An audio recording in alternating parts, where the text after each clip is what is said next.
Hey everyone, and welcome back to the channel. Today we're going to talk about an auto top off system that's a little customized that makes my life a little bit easier and hopefully to make yours easy.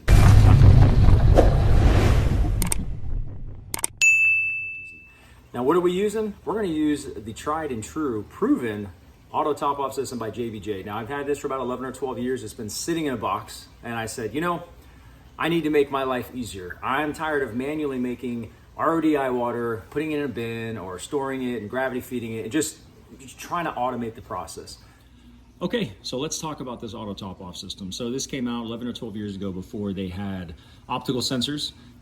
Basically, the nice thing about this is this provides a pump outlet, an actual 110, 120 volt, you know, people use that term interchangeably, to turn on a pump. So basically this is acting like a relay. So low voltage, meaning float switch, low voltage sensor 1 and 2, and triggers a relay which tells this outlet right here to turn on. So a lot of people use the aqua lifter. Some people may even use a system like this, and that's what I'm trying to do today.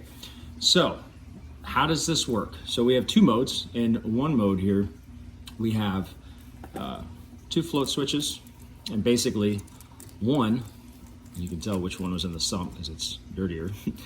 But basically, the circuit here is broken. There's two wires inside of these. So if they're both up, that would mean that the water's full. Okay, so let's just pretend that this is the reservoir and this is your sump.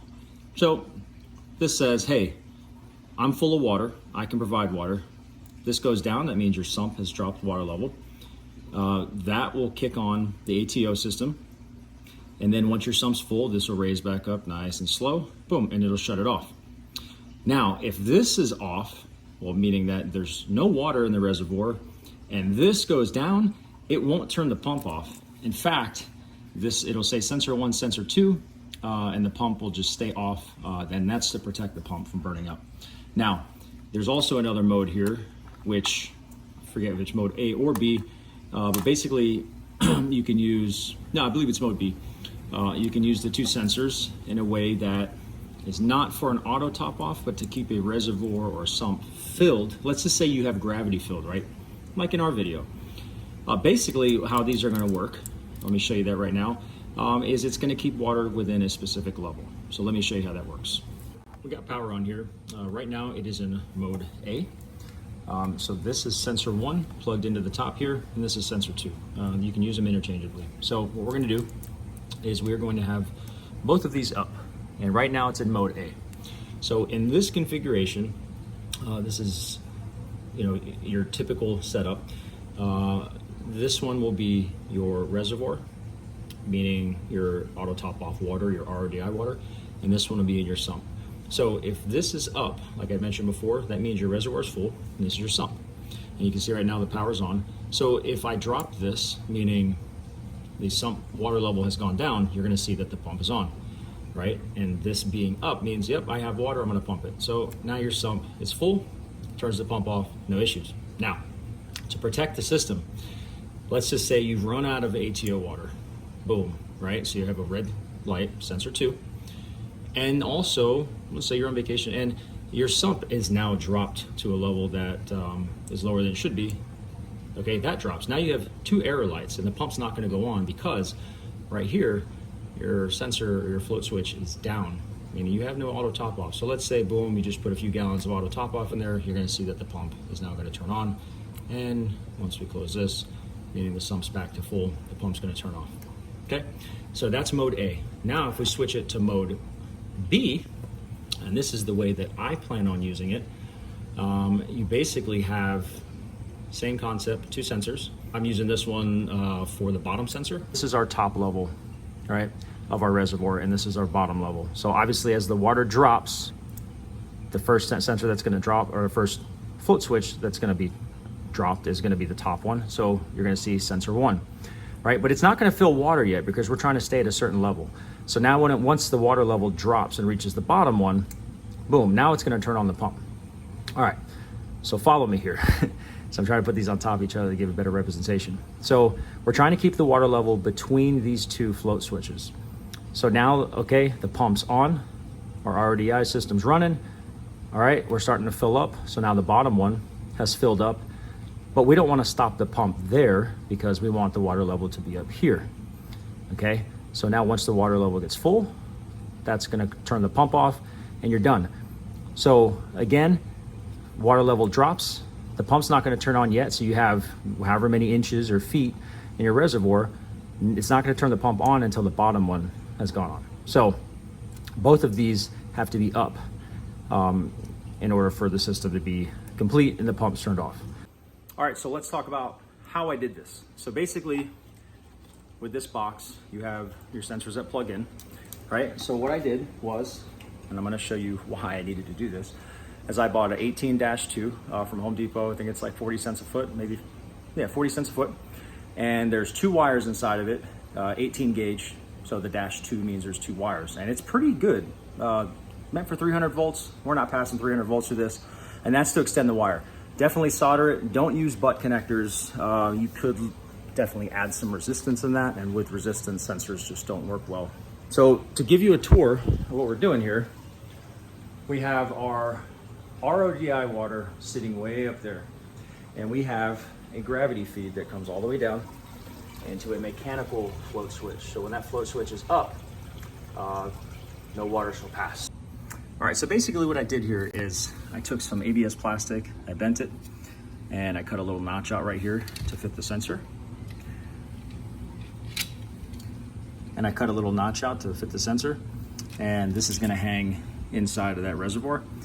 And I took this guy, not that one, this right here, and that's actually just gonna snap into the hole and clip on to the top of that. Now this one I made, I just bent and took a soldering iron and kind of melted this, fused it together, created a little notch again, and that sensor is gonna be for the top.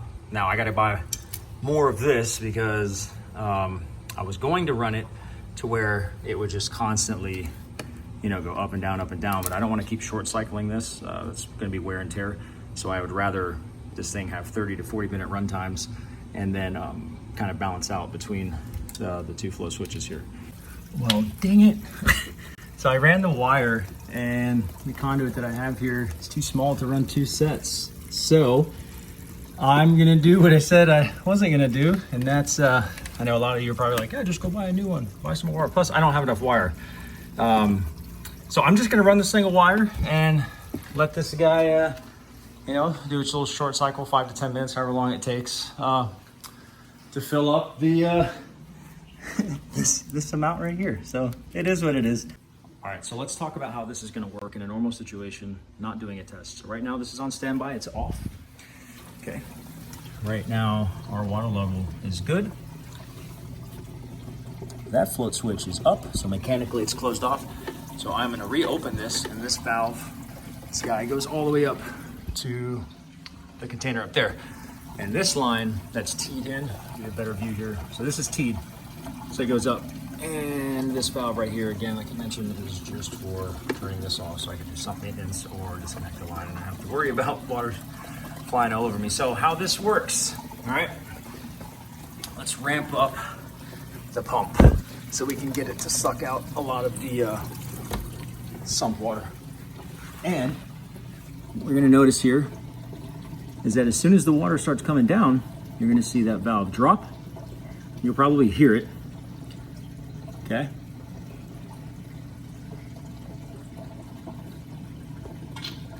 There it goes. So now that water is coming directly from up there, dropping all the way here. All right, turn down the pump. Turn it back down and make sure we don't go dry here. And then, so that just kicked on over there. So obviously it's used enough of the reservoir to kick on. And let's go ahead and try to get this sump filled back up so we don't run too much RODI. All right, so now we can see the water level is coming back up in the sump. Mostly because I turned down the pump and I'm letting a lot of stuff drain back in. So you're gonna see this valve start to raise up. So that is gonna be a mechanical shutoff. So once it hits about this white sticker right there, so right now the valve is shut off. So now all of that water is now redirecting up.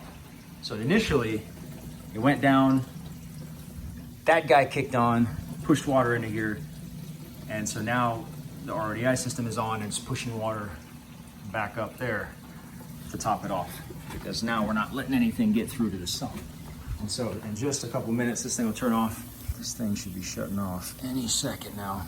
And then this will conclude the test and I can actually leave it active in a production mode, if you will. That's it. Come on, baby. Don't fail me. If this thing failed me, it'd be a flood in here. And there you go. It is shut off. The sump is good. That's full.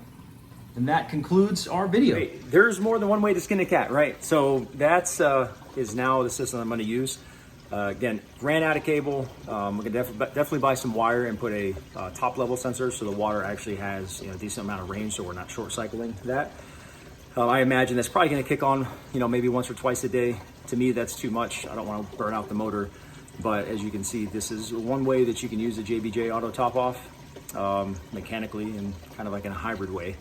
But if you don't have a powered RODI system and just using house pressure, that's easy.